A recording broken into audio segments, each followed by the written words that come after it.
Welcome in. I am Ralph Michaels. I am bringing you the Gold Sheet Top 25 college football teams for the 2024 season.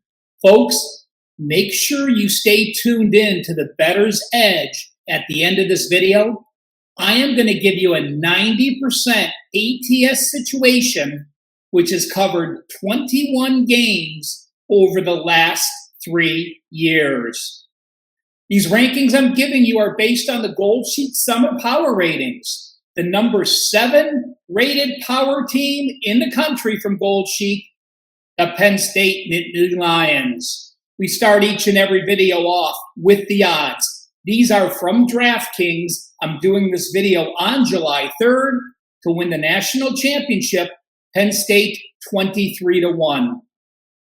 To win the Big Ten, 5-1. To make the college football playoffs, yes, minus 140, no, plus $110. Their season win total sits at 10.5. Over is plus 140, under minus 165. To go undefeated, yes, plus 425, no is minus 600. And Drew Aller to bring home the Heisman, 45-1. We always start when we're analyzing the team, first looking back at what happened last year. Well, in 2023, Penn State went 10-3 straight up, 9-4 against the spread, and they were 7-6 over/under. Stat-wise, my favorite stat is always yards per play diff. They were number 12 in the country, plus 1.44 yards per play. Offensive and defensive yards per game, number 55 and number 2 on defense. In points per game, number 12 on offense, number 3 on defense. Their strength of schedule, they played the number 26 toughest schedule. And when you break down the strength of schedule and their productivity, their effective ranks on both offense and defense finished at number 52 and number 2 on defense behind Michigan. Couple notes about their 2023 season.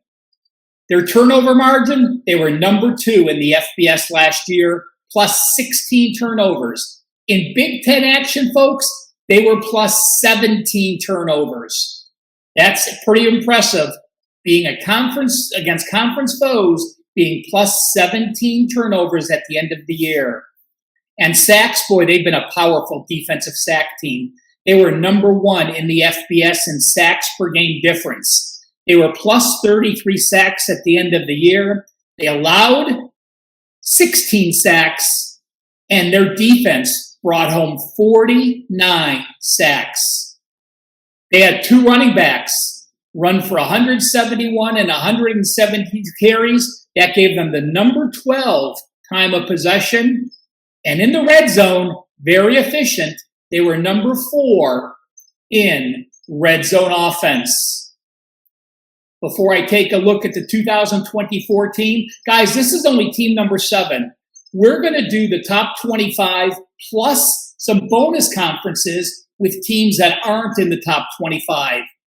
If you want to see something added, please comment below. If you disagree with this assessment, please comment below. Like Wager Talk TV, we are now over 162,000 viewers. It helps our algorithms to write comments. We become better video makers because you share your comments. And we love hearing what you think about our information and our content.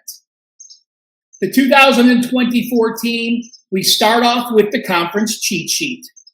You see we have Penn State power rated at number 9. Returning starters, 14. 7 on offense, 7 on defense. Connolly has them number 37 as far as returning production. They, of course, do return their quarterback. And while they still have the same head coach, they do have a new OC and DC this year. Recruiting, number 14 overall and number 3 in the Big Ten. Now, when I look at what Penn State brings back this year, is 14 returning starters normal for them, higher or lower? Well, in the last 3 years, they've returned 16, 13, and 16 returning starters. So while they have 14 back, and that seems pretty strong, it's actually a little less than they've been accustomed to in the past. When I talk about Penn State, let's talk about that new OC and DC.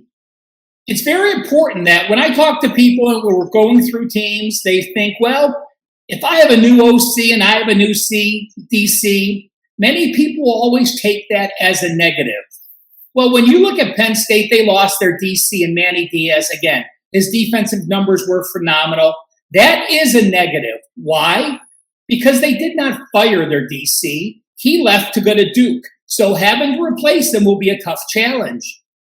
On the offensive coordinator side, they did fire their OC. So it's not truly a negative that you're bringing in a new OC or DC. So remember that when you're analyzing teams going into the year, a new OC or DC does not necessarily make it a negative.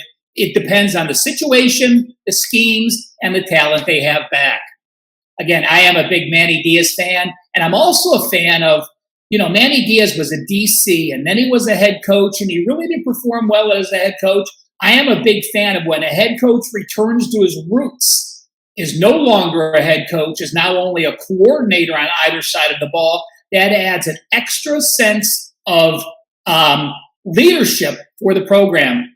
FYI, new DC at Penn State, Allen, who was the head coach of Indiana. Indiana doesn't quite have that type of impress me as far as defensive mentality goes, but we'll see how he does do. The OC was at Buffalo originally, and he came over from Kansas.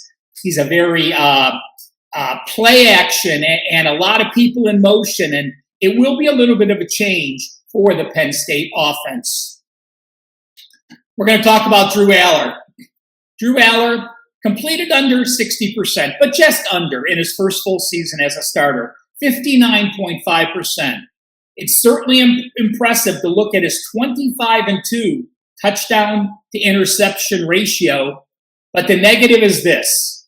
I told you he completed 60% against Ohio State, Michigan, and Ole Miss in the bowl. He was 47 of 93, completed only 50.5%. And while he only threw one pick, he was a young quarterback. He didn't want to extend himself. He didn't throw the ball into tight pockets often. His maturation process is going to have to make him take some challenges, throw the ball deeper to make this Penn State offense better.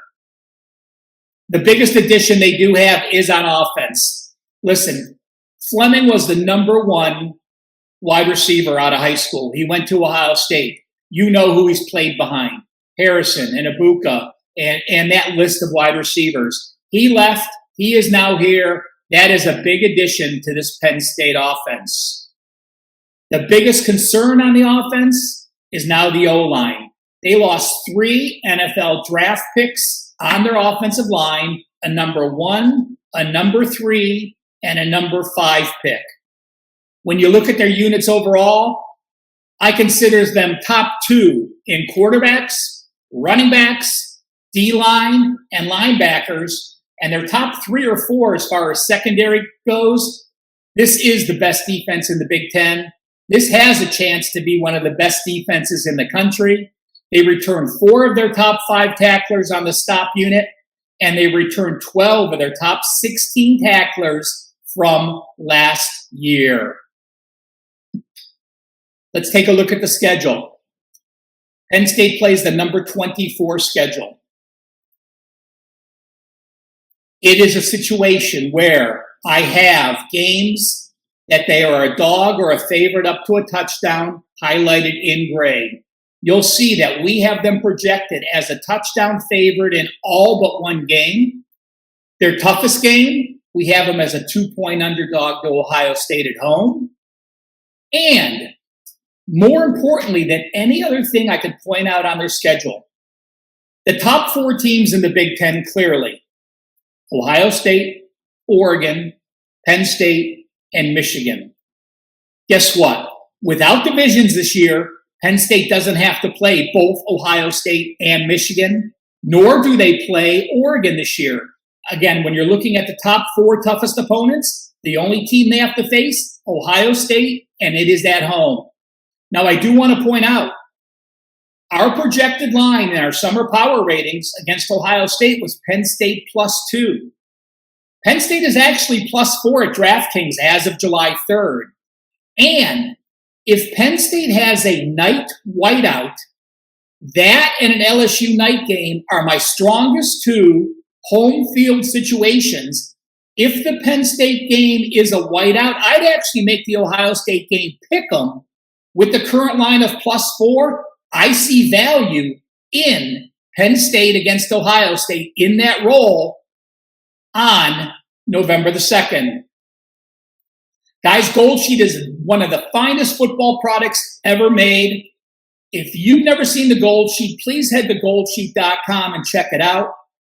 You get a weekly college football and NFL newsletter with a write-up on every game.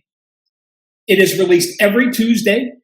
And with code GS30, you can save $30 off that annual Gold Sheet subscription. Sign up at goldsheet.com or at wagertalk.com. You will be glad you did.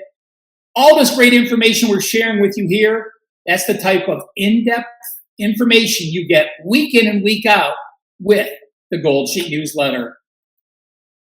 Well, the bettor's edge is how I like to finish each and every video, giving you some bettable, actionable information on the Penn State Nittany Lions.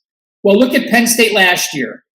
They were 0-3 as a dog or a favorite to -5.5. When they were a favorite of a TD plus, they were 9-1 against the spread. Last 3 years as a dog, 1-8 straight up, 3-6 against the spread. As a favorite, 22-7, 75.9%. And how about this? The last 3 years as a favorite, up to -24, they are 18-2-1, 90%. I don't think there's a coach that wants to win and cover a spread more than James Franklin. Some college football coaches have no idea what the spread is. James Franklin knows what the spread is. If it is close to covering the spread in the 4th quarter, he has left in starters late to cover that spread. He wants to keep his alumni happy. He is 0-6 against Ohio State and Michigan the last 3 years. He has pressure on him. So when I have Penn State in the favorites role, I will very rarely go against that. I went back and looked at James Franklin back since 2011 when he became the head coach at Vanderbilt.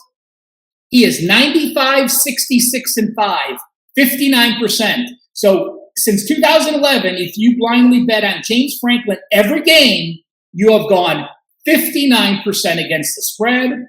And if you have bet James Franklin every game going back to Vanderbilt as a favorite of 7 or more, you have gone 54 and 27, 66.7%. Again, there's times that you don't mind betting against the coach.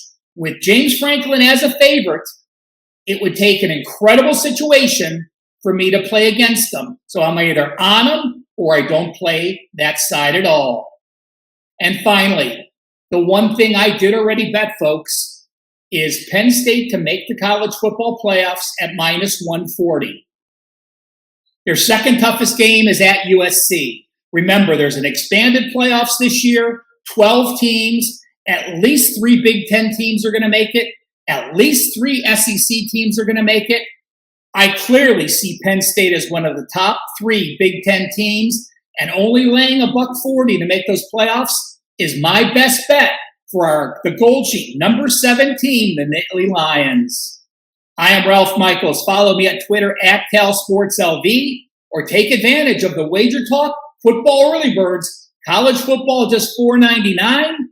Or college football and NFL combo, just $7.77. The shortcut to my homepage, wt.buzz/RM. I'll be back with team number 8. Who might that be?